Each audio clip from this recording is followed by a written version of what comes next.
Hello friends, myself Bhumika Parmar from Ashwamedh Vidyalaya.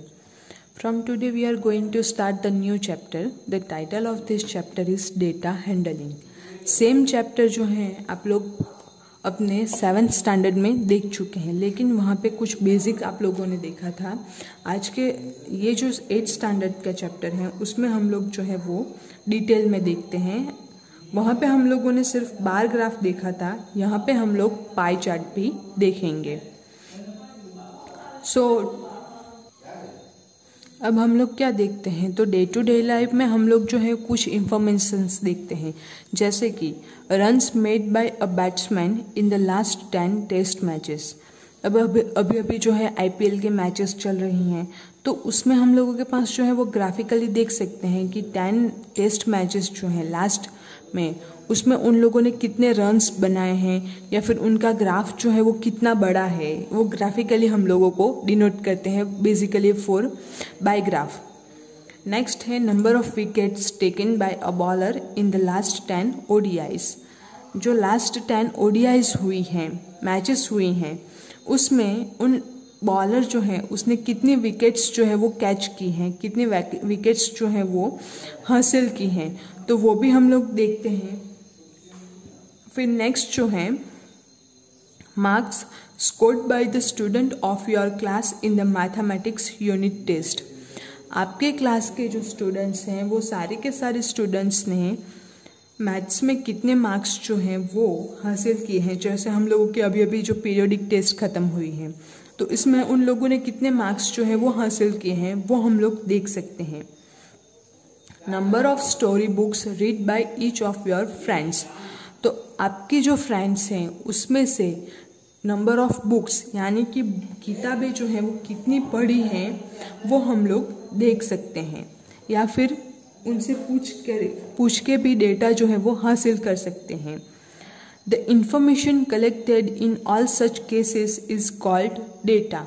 तो इस तरह से जो हम लोग हासिल करते हैं उसको हम लोग बोलते हैं data. Data is usually collected in the context of a situation that we want to study. तो डेटा जो है वो हम लोग क्या करेंगे,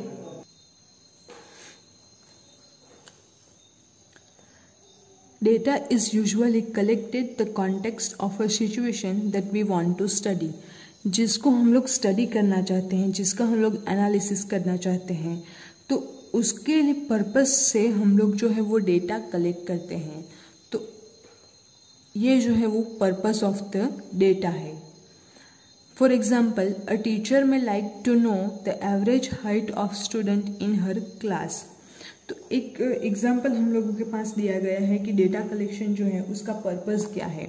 तो एक टीचर जो है वो उनके क्लास में कितने स्टूडेंट्स जो हैं सारे के सारे, उसकी एवरेज हाइट जो है वो कितनी है वो फाइंड करना चाहती है. तो उसके लिए वो कौन सा डेटा कलेक्ट करेगी, तो सारे के सारे जो स्टूडेंट हैं वो स्टूडेंट्स की वो हाइट्स कलेक्ट करेंगी, हाइट्स कितने सेंटीमीटर्स हैं वो कलेक्ट करेंगी.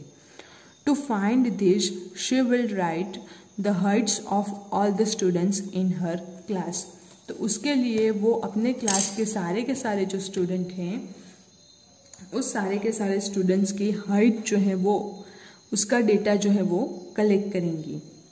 Organise the data in systematic manner and then interpret it accordingly. वो उसके बाद क्या करेंगी, सारा का सारा जो डेटा है उसको सिस्टमैटिकली अरेंज करेंगी, एंड वो अरेंज करने के बाद उसको ऑर्गेनाइज करेंगी, एंड ऑर्गेनाइज करने के बाद उनको जो चाहिए एवरेज हाइट तो वो फाइंड कर लेंगी. Sometimes data is represented graphically to give a clear idea of what it represents. Sometimes जो है वो डेटा कलेक्ट करके बाद वो जो है वो ग्राफिकली रिप्रेजेंट किया जाता है. ग्राफिकली रिप्रेजेंट करने के लिए करने की पर्पस जो है वो कौन सा है, to give a clear idea. Graphically represent करने से जो बेसिक आइडिया है डेटा कलेक्शन का वो क्लियर हो जाता है. जैसे यहाँ पे आप लोगों के पास जो पिक्चोरियल रिप्रेजेंटेशन है वो आप लोग देख सकते हैं. तो क्या करेंगे, 100 कार्स जो हैं आप लोगों के पास टोटल ये जो एक कार का सिंबल है, इसका मतलब क्या होता है कि 100 car. 1 symbol stands for 100 cars. 100 cars अगर हम लोगों को सिंबलाइज करनी हो तो 1 सिंबल हम लोग रिप्रेजेंट करेंगे। तो अगर हम लोग यहाँ पे देखें तो जुलाई मंथ में जो है 2 कार्स जो है वो होल है एंड ये एक कार जो है वो आधी वाली है। तो इसका मतलब क्या होता है, अगर फुल कार हो तो 100 कार्स होंगी। तो इस आधी कार जो पिक्चराइज की गई है इसका मतलब है कि 100 का आधा। यहाँ पे आप लोग देख सकते हैं ये जो पिक्चर है वो क्या डिनोट करता है, डिनोट्स 1/2 ऑफ 100। सो यहाँ पे कितनी कार्स जो है वो सेल हुई हैं जुलाई में, 100, 200 एंड 200 का आधा यानी कि 50। सो 250 कार्स। नेक्स्ट अगस्त में हुई है 100, 200 एंड 300। सितंबर में 1, 2, 3 एंड 4। So total 400 cars. तो इसके अकॉर्डिंग आप लोग जो है वो डेटा के क्वेश्चंस जो है उसके आंसर्स भी दे सकते हैं एंड उसको जो है बार ग्राफ पे रिप्रेजेंट कर सकते हैं। अब हम लोग चलते हैं बार ग्राफ की ओर। A graph a display of information. Bar graph हम लोग किसको बोलते हैं, इसका हम लोगों के पास डेफिनेशन जो है वो दी गई है। अ display of information using bars of uniform with their heights being proportional to the representative values। तो बार ग्राफ जो है वो हम लोग किसको बोलते हैं, डिस्प्ले ऑफ इंफॉर्मेशन। इंफॉर्मेशन हम लोग को डिस्प्ले करनी है using bars of uniform. Bars of uniform, uniform यानी कि सेम, जो इसकी विथ जो है वो सेम है, बार्स ऑफ यूनिफॉर्म विथ। जो एवरी बार्स हैं ग्राफिकली हम लोग रिप्रेजेंट करते हैं, तो जो सारे के सारे बार्स हैं उन सारे के सारे बार्स की विथ जो है उसकी चौड़ाई जो है वो सेम है। Their heights being proportional to the representative values. And उनकी जो हाइट्स हैं वो हाइट जो है वो जो डेटा है उसकी वैल्यूज के ऊपर डिपेंडेंट है। Bar heights give the quantity for each category. Bar height जो है बार ग्राफ, इसकी हाइट जो है वो क्वांटिटी देती है। कौन सी क्वांटिटी, फॉर ईच कैटेगरी। जो हम लोगों ने डेटा जो है वो कलेक्ट किया है और वो डेटा जो है उसको कलेक्शन करने के बाद, अरेंज करने के बाद हम लोगों ने जो ग्राफिकली ड्रॉ करना है, तो क्वांटिटी जो है ग्राफ की, बार की जो हाइट है वो ग्राफ डेटा जो है उसकी हाइट या उसकी क्वांटिटी जो है वो डिफाइन करती है। नेक्स्ट जो है bars are of equal with equal gaps in between.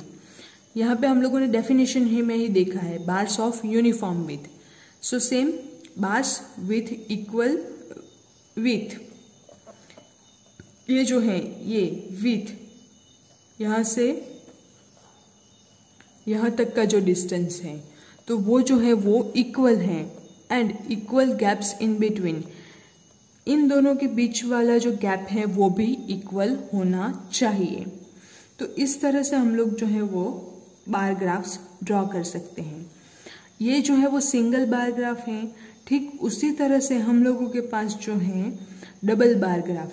तो डबल बार ग्राफ का मतलब क्या होता है, a bar graph showing two sets of data simultaneously. It is useful for the comparison of the data। तो bar graph जो है, 2 bar graph या फिर डबल बार ग्राफ, तो वो क्या बताता है, showing 2 sets of data. 2 sets of data यानी कि 2 डेटा जो है उसके बीच की कंपेरिजन्स बताता है हम लोगों को। 2 सेट्स ऑफ डेटा साइमल्टेनियसली।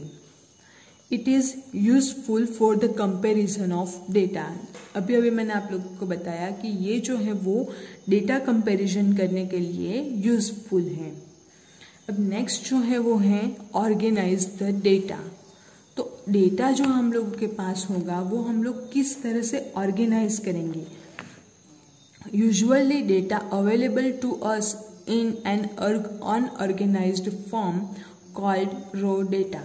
तो हम लोगों के पास डेटा जो है वो कुछ अस्त व्यस्त सा होता है, कुछ ऊपर नीचे होता है, तो उसको हम लोग बोलते हैं जो अनऑर्गेनाइज्ड डेटा है, जो ठीक से अच्छे से प्रॉपरली वे में रखा नहीं गया हो, तो उस टाइप के डेटा को हम लोग बोलते हैं रॉ डेटा। टू ड्रॉ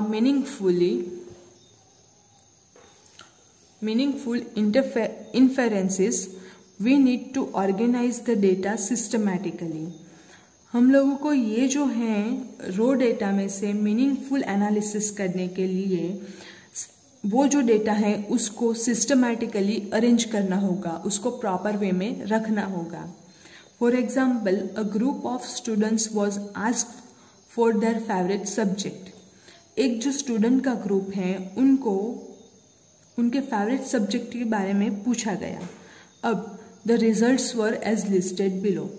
तो जो स्टूडेंट है उनके आंसर आते गए, किसी को आर्ट्स पसंद है, किसी को मैथमेटिक्स पसंद है, किसी को साइंस पसंद है, किसी को इंग्लिश पसंद है, अगेन दूसरा जो है उसको मैथमेटिक्स पसंद है। तो इस तरह से डेटा जो है वो हम लोगों को अनऑर्गेनाइज्ड फॉर्म में मिलता है, जैसे तैसे मिलता है, उसको हम लोगों को ठीक से अरेंज करना होगा। तो वो अरेंजिंग के मेथड जो है वो भी हम लोग 7th स्टैंडर्ड में देख चुके हैं।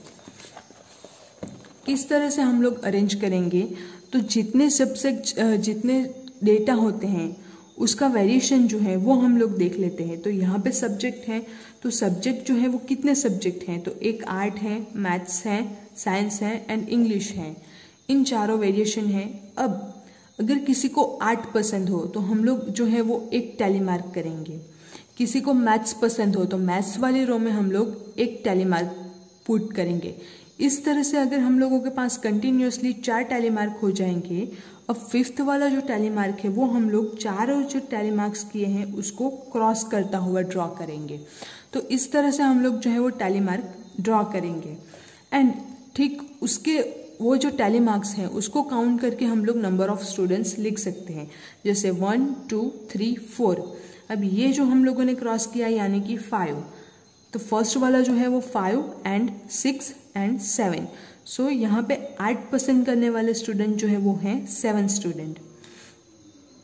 This is known as the frequency of that object. तो इसको हम लोग क्या बोलते हैं, फ्रीक्वेंसी बोलते हैं इस ऑब्जेक्ट की। Frequency gives the number of times that a particular entry occurs.